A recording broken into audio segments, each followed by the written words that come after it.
Hello, Ian. Hey, hello, Northern lad.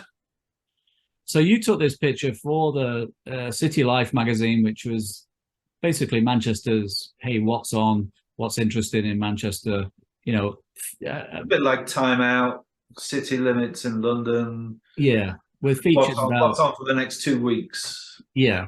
Um, so you took that in 1987, and literally because of NFTs, etc., I was working on a thing called a Quantel Paintbox, which was invented for video, but at that time, and it was video quality, which broadcast video quality at those in those days was not, HD and super HD like it is now. It was invented for video to digitally manipulate images and film.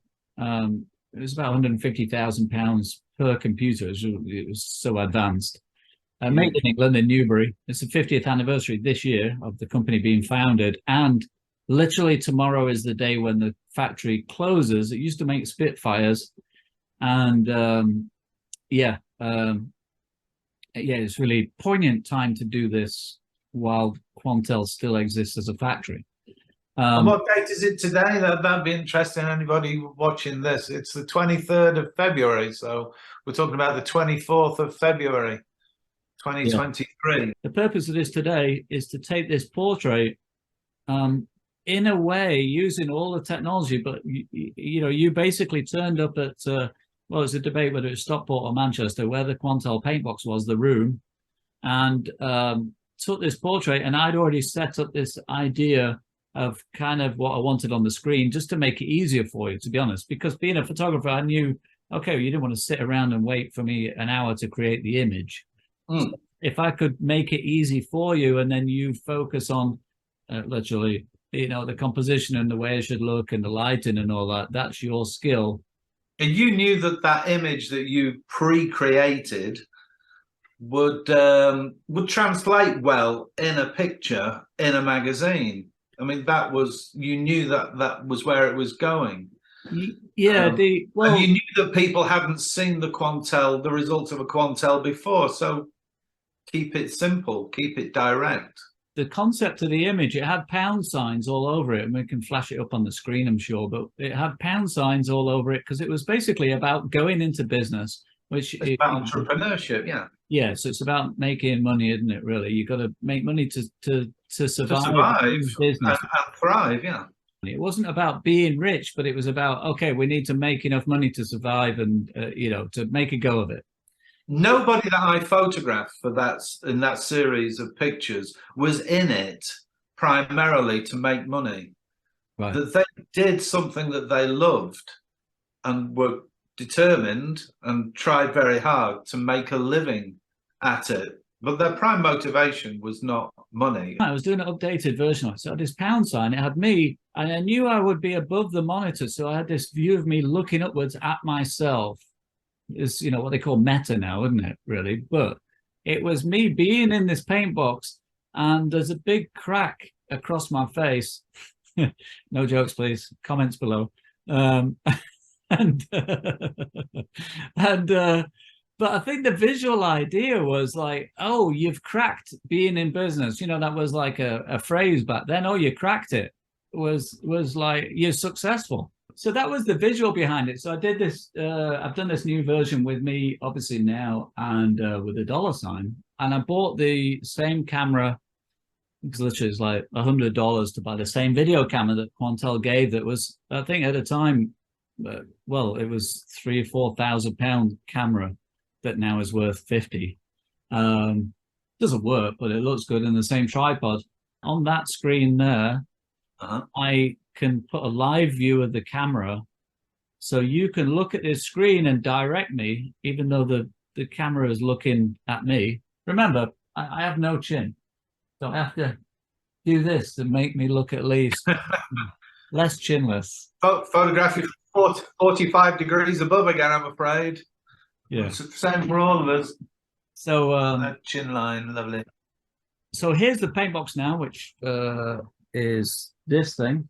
The version this came out in 1989. This is a 1991. These are the outputs. So that's a magnetic optical drive, which is like a giant CD. This is a printer. This is the floppy drive, which is 8-inch wide floppy drive. You get one image on a floppy drive. Yeah, so Yeah, they were really small amount of memory, weren't they? so you've not seen this yet, but there is the new version. I can see. Great. There's so many similarities of color and yeah, it's a dollars signs going on rather than the let me pound get rid of the menu. Great. So that's pretty much an exact reproduction of what we did back then. Love your glasses. Yeah, the images. That's great. Yeah, that's super. Those images behind were literally the same images that went in the one on the left, the woman's face, went in an exhibition called Art and Computers in 1988, which your tripod's slightly in the way of that, I think.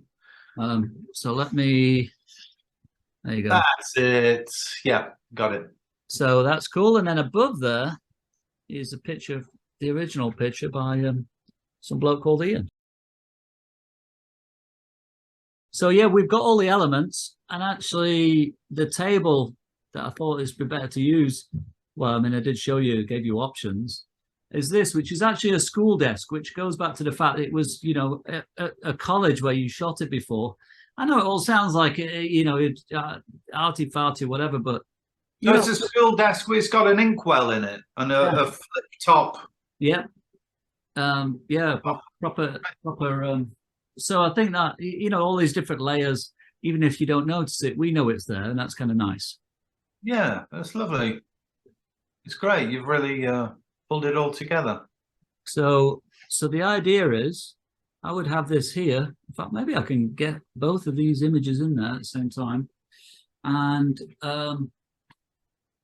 let me see if I switch on the camera. You see, so you can see what the camera is seeing right now. Yes, I've got you.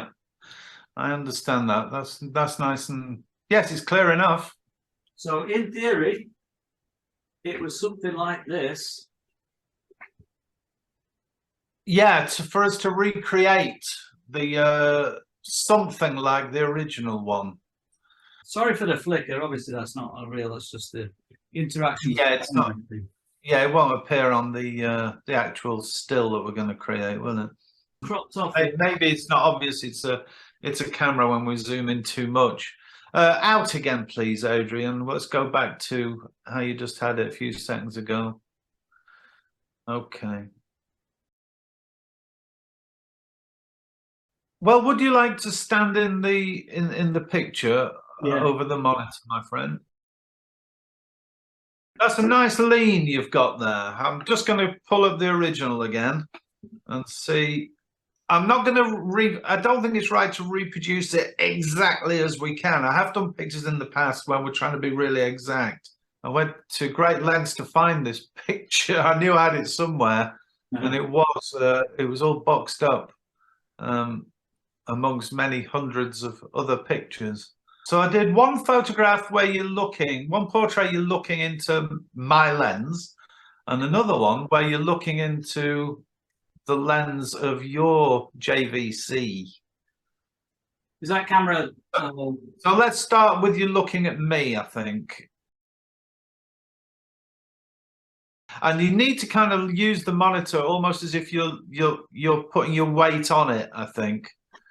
So put your body against the monitor. Put your tummy against the monitor. Go slightly behind it, Adrian.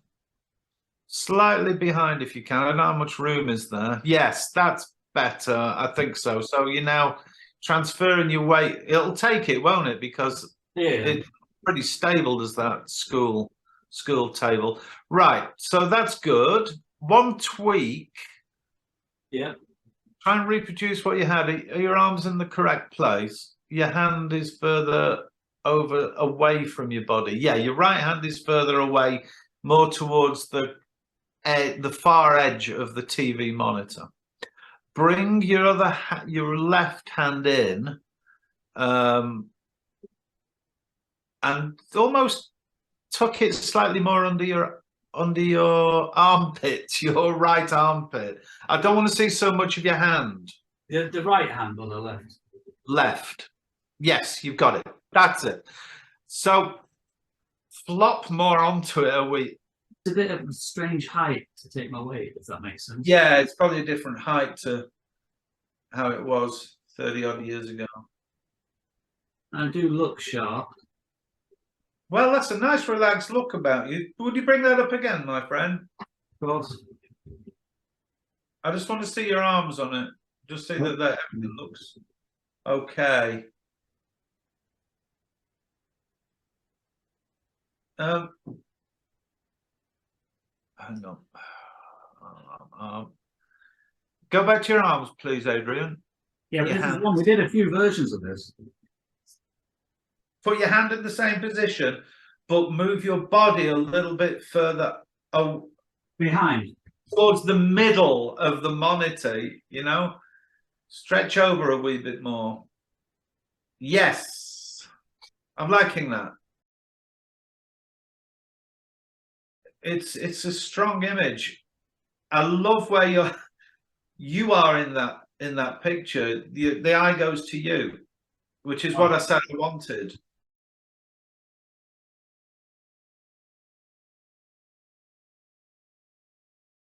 Part of this is to celebrate this, you know, time that we went through, but also to see that nothing really has changed. Back then, so 87, there was no such thing as a digital camera. The JPEG hadn't even been invented, nothing. We were talking about doing a portrait with Isambard Kingdom Brunel, using that as a theme. So it's one of my favorite photographs from 1850. Well, the ship that he built, where he stood in front of the chains, it laid the first transatlantic cable. And that's like 1860s or whatever. And here we are. He didn't build it to do that, but it ended up doing that because that was what was needed at the time. And actually, that's another interesting thing. Forefront of technology, that's what you're saying. Yeah, and actually, he invented that ship, the big first steel hull ship or whatever, and propeller driven, and all these inventions to be a fast passenger ship to go to America. And there wasn't the demand for it, and actually, it became something that was really efficient at something else that he didn't envisage. And that's that's the story of technology a lot, right? Technology quite often is the idea, well, we set it up for this reason, but actually it's used for something else, which then takes another life. Ferranti's computer, the one that Alan Turing worked on, they've got a replica in the Manchester Museum, the Science and Industry Museum. So the first ever pixel in the world was that computer, 1 pixel. So we all rely on pixels completely now, and that had 1 pixel. And then I think Alan Turing was speaking to his friend or something and said, oh, it'd be funny to do like, a game on this. So he did what they call tic-tac-toe over here, noughts and crosses. So he did a program that you could play noughts and crosses on this giant, room-sized computer. So that was in Manchester. So the first ever video game it was invented in Manchester, which is nuts. Yeah, we still do that. We still play solitaire. The interesting thing with technology is that technology is it's the hardware and the software. It's there to enable something, but it needs a creative mind, whether that's a programmer or an artist, to bring that thing to life and give it some use. And even a commercial use takes a creative brain to think, oh, what could be the application that's commercially good for this? And that's where we come in, right? We were and are these creative people that use, a camera or digital stuff or whatever in this way that then ideally pushes the boundaries, or just messes with the technology as well, or just like everybody else on the planet, just uses it for its convenience. I think the other convenience is it. I think the other thing that is worth mentioning is just the speed, the turnaround of a commission. I could photograph a theatre show, a dress rehearsal, the day before it went on show to the public, and then the next afternoon the theatre would have these big blow-up pictures that I've done for the outside of the theatre. They'd have all their little prints done that they would then send out to the press, all well within 24 hours. Yeah. And it cut out us having to use Red Star, which was a British rail service where you do your pictures, your prints, and you've got to beat the deadline of something like 1 o'clock in the morning to get it on the next train that then goes down to London, then that goes to the Daily Mirror or the NME or whoever it is, or Time Out magazine. It cut out that. So the speed was a major thing. And we're not really talking about images that were particularly manipulated. It just was, you could take them on film, scan them to digital, and then do all that I've mentioned. Right. Cutting out the physical aspect of posting. And before then, I mean, I've talked about my archive just being, lost just because you'd send things to a magazine or wherever it was going to go, and they didn't necessarily send it back, right? They just put it in a filing cabinet somewhere, or there's obviously this. My photographs are ending up in a lot in America, and people are selling them on eBay, but that's my property because it was in a photo library in London. And then they've been pilfered and ended up in Australia or quite a lot in the USA. And people are selling these silver prints that I did before digital. Well, back then, so 87, there was no such thing as a digital camera. The JPEG hadn't even been invented, nothing. To find a photographer who was good, the feeling was great. There was maybe a directory, there was the Yellow Pages, or there was, some creative directories. But generally, if I saw, your picture on the front of the NME, I'd be like, oh, that guy's successful. He's like, get him in, because he's shooting all these amazing bands and whatever. And the same with me. So it's a super important thing to get a photo credit in those days. Yeah, it was. It would lead to other work, like you're saying, and keep you in there. So what we've got today is we have no transatlantic cable. We're bouncing across a satellite, but it's the same thing, different mode, I'm sure. I wonder if that cable is still actually wired up. I'm sure it's all, decayed by now and got fuzzy. But anyway, basically, it was so hard to get on one of these things, so they gave 3 to different art colleges to get art students involved and give them access. And being at Blackpool College, and I was a photographer there, I liked the fact that I could just basically come up with ideas and make it real rather than have to go in a dark room and cut things out. And it was just beyond skills of most people to do the kind of things you can do on Photoshop in an instant. By 1986, and I went down and looked and worked on the prototype. Quantel realized, there's people want to do the same for photographs, but the resolution wasn't as high. So they launched a graphic paint box, and the image on the front of the brochure was one that I took that they manipulated around, which was basically Photoshop.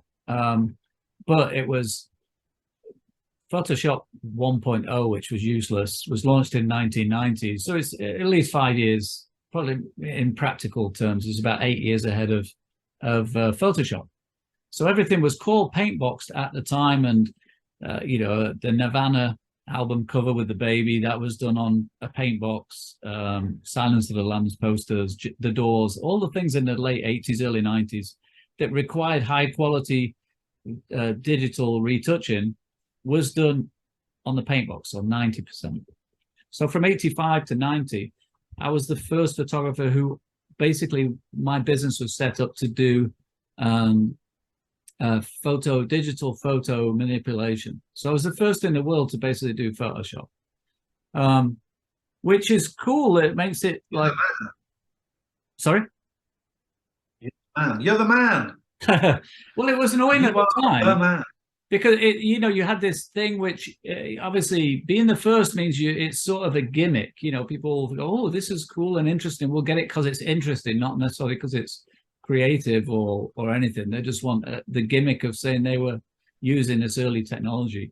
And having to go and explain to everybody what it was difficult. And at the time, The Paintbox, just to be, I used to go to London, I'd be paid £300 an hour as a freelancer to work on commercials and stuff. So I could earn more money, to be honest with you, working in the commercial area, but I was trying to push, this arty commercial area, which was manipulating photography. So that's where it started. And then by 1990, I ended up going back more to conventional photography, which, thanks to a magazine that I stumbled across after seeing somebody to show my Paintbox work, a magazine in Stockport called Disco Mirror. And I ended up photographing all these nightclubs and bars and restaurants and hotels. So then I just basically transitioned back to just conventional photography. And all the stuff that I got, I put it in my mum's attic, where it remained until March 2021, when somebody in New York with the NFT said, "Oh, everyone's looking for all the early digital art." And so that was in the attic for what, about 20 something years, 21, 22 years? Yeah, no, longer than that. Yeah, 90, 31 years. It's longer. I've miscalculated. 1990. Yeah, so God bless her, my mum. That's a nice thing when your mum lives in the same 2 up, 2 down for decades. She just got an attic with a box of your stuff in. So she'd kept it, because if I'd have had it, to be honest with you, I've moved a few times, emigrated, got divorced, whatever. It would have, got damaged. I would have shown the kids or shown friends and bits missing and got flooded. That is the general story of photography. That this is when stuff, or someone has to move and cannot move their stuff into the new place because it's too small. Right. And the stories of photographers, Brian Duffy, who was one of the 3 photographers with David Bailey, and 3 of them had a studio together in London. And these 3 guys were they were the go-to hip, cool photographers of the 60s. And Brian Duffy had to move out, and he was seen with a skip dumping all these pictures into them. That he had to calculate which ones am I going to trash and which ones am I going to keep. Of course, he was trashing history. Yeah, but you didn't see it as history. I mean, I didn't think I was the first. I just assumed there was somebody doing what I did, either in London. I mean, you couldn't even necessarily know what was happening in London, apart from it being in Creative Review or something. You didn't really know, unless somebody wrote about somebody else doing the same thing. You wouldn't know necessarily. And there wasn't. Remember, it's early on, so there wasn't even a community where you could say, "Oh, let's go to the Digital Computer Club," and go, "Oh, there's 5 of you." And I would have liked to have been, I'm a community kind of person. So it was a very solitary thing. I'm not saying it's like, oh, poor old me, but I'm saying it in terms of you just got on with your own thing. And actually what was nice was, well, like when you do something that nobody's ever done before, it's great because you don't feel like, hey, this doesn't match up to something. If you do an oil painting, you're going to say, well, this is not a Rembrandt, is it? It's rubbish. I don't think you should really dismiss or underestimate the what you did and I did and a few others did about working on their own.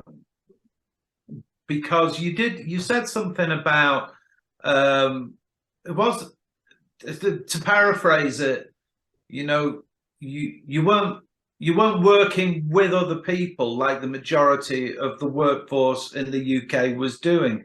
You had to do this solo. Now, don't underestimate this. Most people cannot work in that way, or could not at the time work in that way. They would go, oh, I'll never do that. It's a lonely existence. And you had to work alone. You had to create, you had to market yourself alone. You had to do all your accounts alone, all the boring stuff. And then the creative stuff, you had to come up with the ideas. You had to get the equipment together. You had to test the equipment before a shoot. There was so much to do on your own. The responsibility was all on your shoulders, on my shoulders, and anybody else that chose to be in certain types of businesses.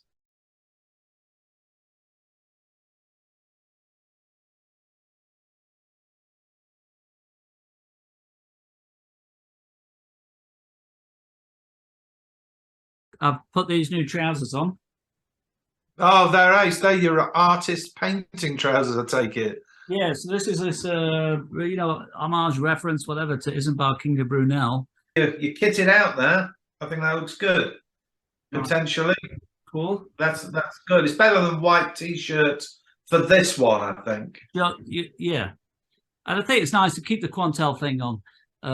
But yeah, so that's the view. But we're going to have to move that over to your left, my right, please, towards the window. You mean this way? I know which way you mean. Yeah. Isambard was sat on this like big wooden stump. I've got this camera case here, you know, the lights we used to use. So maybe they're all obsolete now, those lights that went inside. Who uses them now, eh? So something like this. You know, where there's that classic shot where he's like this, like with his top hat looking cool, but then that we love that one that's like, yeah, let's do it without the stovepipe hat. What I like about it is the power of that pose. But for you, I want it to have a boldness about you, not over the top. Yeah, acting. It's like, I mean, he's got a giant ship behind him. He doesn't need to like try and look manly. He doesn't need to prove anything to anybody. No, and he's in front of that chain, and obviously this is a whole chain of events, etc. And also, you know, that was new technology at the time, the first metal ship and stuff, and this was new technology for its time. So I think it's a very similar, you know, it's got all these kind of similar elements to it, but of a different period, you know, 1850 to 1987 to 2023, you know. So I think it's all about that time, technology, you know, human behind the you know, the human behind it all. The difference in this is we want some strength to this picture, but not too theatrical. We've got to have the right balance. You've got to have some good presence. But if, Adrian, you can move into the middle of this picture so that your head is down the center of the crease of the room. You know what I mean by the crease of the the room? Symmetry, my friend. Yeah. And the hands are great. You've got the kind of, you know, one's hidden under here. Trying to him, I think he was holding his heart.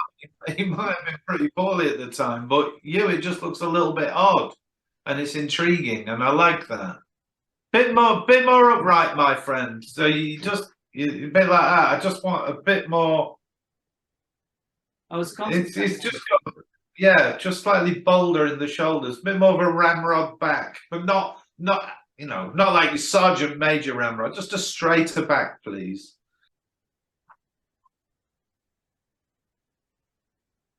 Yeah, I think we need to hide your fingers. Are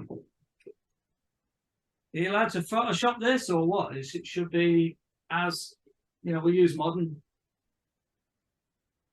Well, I don't mind photoshopping things sometimes. This one, if we Photoshop it, it shouldn't really look photoshopped particularly. There's got to be a purpose. There's got to be a reason why we Photoshop it, isn't there? You don't just Photoshop for the sake of it. Oh, you've moved slightly. That tweak was good. Something happened. Yeah, I'm exactly between those two pictures. So let's zoom in on that. I'm really going for the sharpness of my face.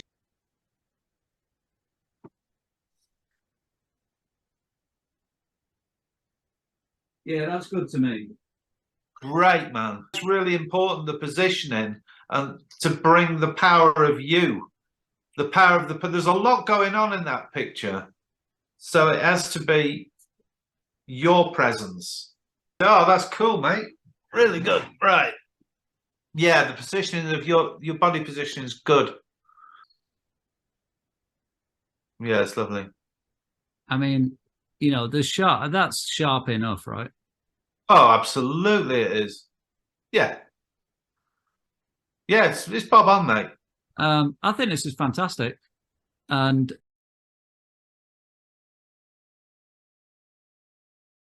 you picked which picture of Isambard you wanted. You wanted the one where he looks exhausted, but you wanted me to not look exhausted. Oh, like exhausted, yeah. You wanted me to look like strong, even though who you are now to me, yeah.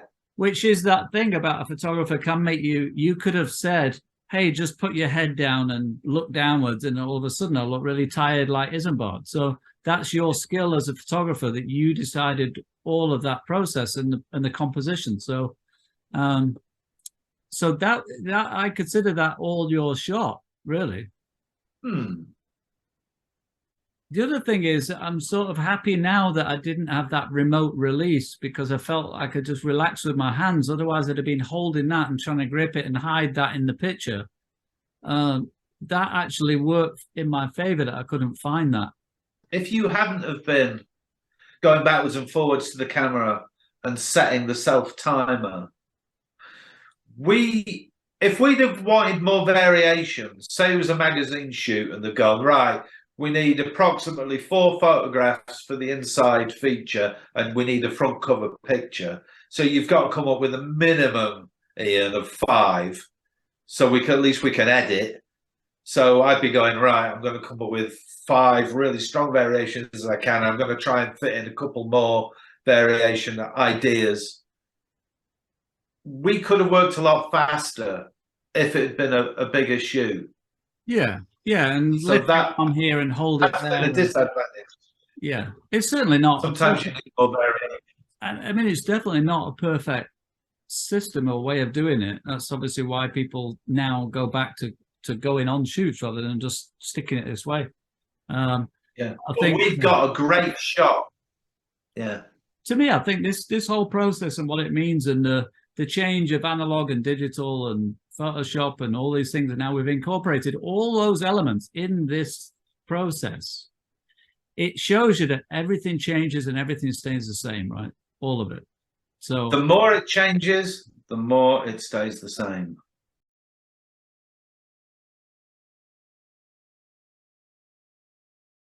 Yeah, I really enjoyed this. Good, me too.